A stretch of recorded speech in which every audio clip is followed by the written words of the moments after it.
Hi guys, happy Christmas. അപ്പം ഇന്ന് Christmas അല്ലേ, അപ്പോൾ എൻ്റെ കുഞ്ഞമ്മയുടെ വീട്ടിൽ നല്ലൊരു പുൽക്കൂട് പണിഞ്ഞിട്ടുണ്ട്. അത് നിങ്ങളെ കാണിച്ചു തരാം.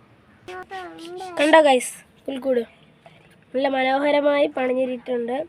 ഇതിനകത്ത് എല്ലാ ആൾക്കാരെയും വെച്ചിട്ടുണ്ട്. ആട്ടിടയനും ഉണ്ണിയേശുവും ആടുകളും നല്ല ലൈറ്റൊക്കെ വെച്ച് കളർഫുള്ളാക്കിയിട്ടുണ്ട്.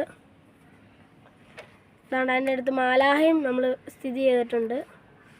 പിന്നെ അതിനെല്ലാം മനോഹരമായി അതിൻ്റെ അടുത്തായിട്ട് തന്നെ നല്ലൊരു ട്രീയും കൂടി വെച്ചിട്ടുണ്ട്, ക്രിസ്മസ് ട്രീ. ഇത് കണ്ട് സാന്റാക്ലോസ് എല്ലാം ഉണ്ട്, ലൈറ്റ് ഉണ്ട്, എല്ലാം ഫിറ്റ് ചെയ്തിട്ടുണ്ട്. നല്ല മനോഹരമായ ഒരു ട്രീയും കൂടും കൂടിയാണ് നമ്മളിവിടെ പണിഞ്ഞിരിക്കുന്നത്. കണ്ടില്ലേ, നല്ല രസമില്ല കാണാൻ. കണ്ടോ കണ്ടോ ഗൈസ്, ഇവരാണ് ഇത് പണിഞ്ഞത്. ഇവർ രണ്ടുപേരും കൂടിയാണ്. അതിനോടൊപ്പം തന്നെ ഇവരുടെ അച്ഛനും ഇവർക്ക് സഹായിച്ചിട്ടുണ്ട്. അപ്പോൾ നമ്മുടെ ഈ ഒരു വീഡിയോ ഇഷ്ടപ്പെട്ടു കഴിഞ്ഞാൽ ലൈക്ക് ചെയ്യാനും സബ്സ്ക്രൈബ് ചെയ്യാനും ഷെയർ ചെയ്യാനും മറക്കല്ല് കേട്ടോ.